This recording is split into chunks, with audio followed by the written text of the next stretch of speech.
जरा एक पल के लिए अपनी उंगली हिलाइए या पानी का एक घूंट पीजिए। बहुत आसान लगता है ना? लेकिन क्या कभी ये सोचा है कि इतने से काम के पीछे कितना कुछ चल रहा होता है? ये सब इतनी आसानी से हो जाता है कि हम इस पर ध्यान ही नहीं देते। असलियत तो ये है कि हमारा शरीर हमारी कल्पना से कई ज्यादा पेचीदा और कई ज्यादा शानदार है।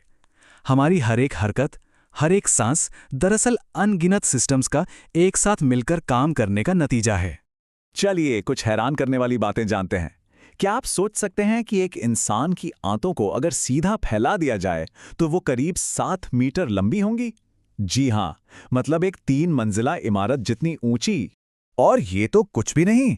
एक इंसान अपनी पूरी जिंदगी में इतना ज्यादा सलाइवा यानी लार बनाता है कि उससे 2 बड़े स्विमिंग पूल आराम से भर सकते हैं। सच में कमाल है। और अपनी त्वचा के बारे में क्या ख्याल है? जिंदगी भर में एक इंसान 50 किलो से भी ज्यादा मरी हुई त्वचा डेड स्किन झाड़ता है। और हाँ, यही वो स्किन है जो हमारे घरों में धूल के कीड़ों की पूरी कॉलोनी को दावत देती है।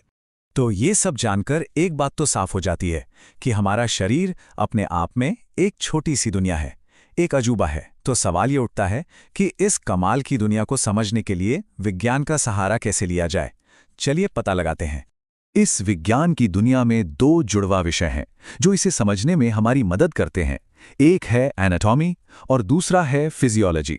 ये दोनों मिलकर ही हमें समझाते हैं कि हम जो हैं वो कैसे हैं और कैसे काम करते हैं। इसको ना बहुत ही आसान तरीके से समझते हैं। एनाटॉमी का मतलब है शरीर की बनावट का अध्ययन, मतलब शरीर क्या है। और फिजियोलॉजी का मतलब है कि ये सारे अंग काम कैसे करते हैं, यानी शरीर क्या करता है। सीधी सी बात है, बनावट और काम ये दोनों हमेशा एक दूसरे से जुड़े होते हैं। लेकिन शरीर को समझने का ये सफ़र, ये हमेशा से इतना आसान नहीं था। सच कहें तो ये एक बहुत लंबा, धीमा और कई बार तो काफ़ी डरावना रास्ता रहा है। सदियों तक इंसानी शरीर का डिसेक्शन करना एक टैबू था, मना था। इसीलिए गैलन जैसे डॉक्टरों को सूअरों पर एक्सपेरिमेंट करने पड़े, दा विंची जैसे कलाकारों को छिप छिपाकर काम करना पड़ा। और एक ज़माना तो ऐसा भी आया जब कब्रों से लाशें चुराना एक प्रॉपर धंधा बन गया था। तो इतने लंबे और मुश्किल सफ़र के बाद विज्ञान ने कुछ ऐसे बुनियादी सिद्धांत खोज निकाले जो हमें बताते हैं कि हमारा शरीर असल में काम कैसे करता है। इसमें सबसे पहला और सबसे ज़रूरी सिद्धांत है पूरकता का। इसका सीधा सा मतलब है कि किसी भी अंग की बनावट ही ये तय करती है कि वो क्या काम करेगा। फंक्शन हमेशा फॉर्म को फॉलो करता है। जैसे हमारे दिल के वाल्व सिर्फ एक ही तरफ खुलते हैं ताकि खून वापस ना जा सके, या फिर हमारी हड्डियां वो सख्त और मजबूत हैं ताकि पूरे शरीर को सहारा दे सकें। हमारा शरीर असल में एक हायरार्की में बना हुआ है, छोटे से बड़े की तरफ। इसकी शुरुआत होती है एटम्स और मॉलिक्यूल से। ये मिलकर सेल्स यानी कोशिकाएं बनाते हैं। एक जैसी कोशिकाएं मिलकर टिश्यूज यानी ऊतक बनाती हैं। टिश्यू से ऑर्गन्स यानी अंग बनते हैं और कई अंग मिलकर एक ऑर्गन सिस्टम बनाते हैं। और आखिर में ये सारे सिस्टम मिलकर एक पूरा जीव यानी ऑर्गेनिज्म बनाते हैं। और इन सब चीज़ों को एक साथ जोड़कर जो चीज़ चलाती है वो है होम्योस्टैसिस।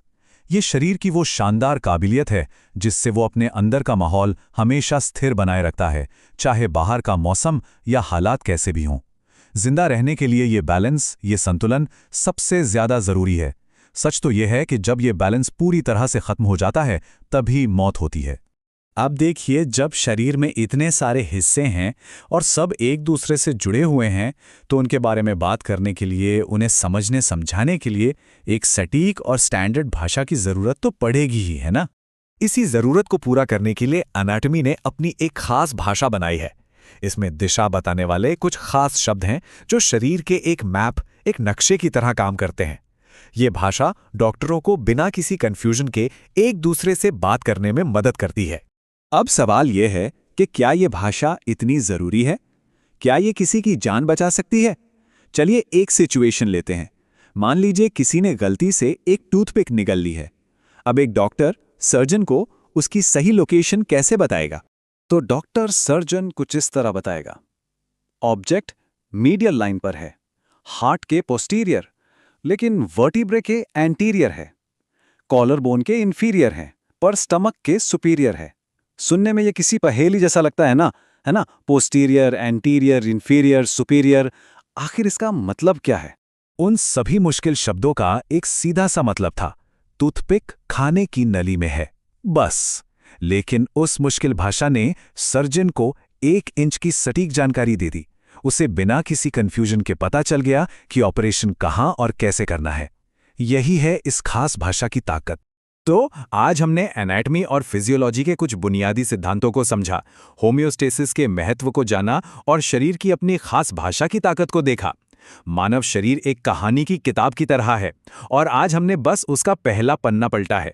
सवाल यह है कि अगले पन्ने पर कौन से राज हमारा इंतजार कर रहे हैं।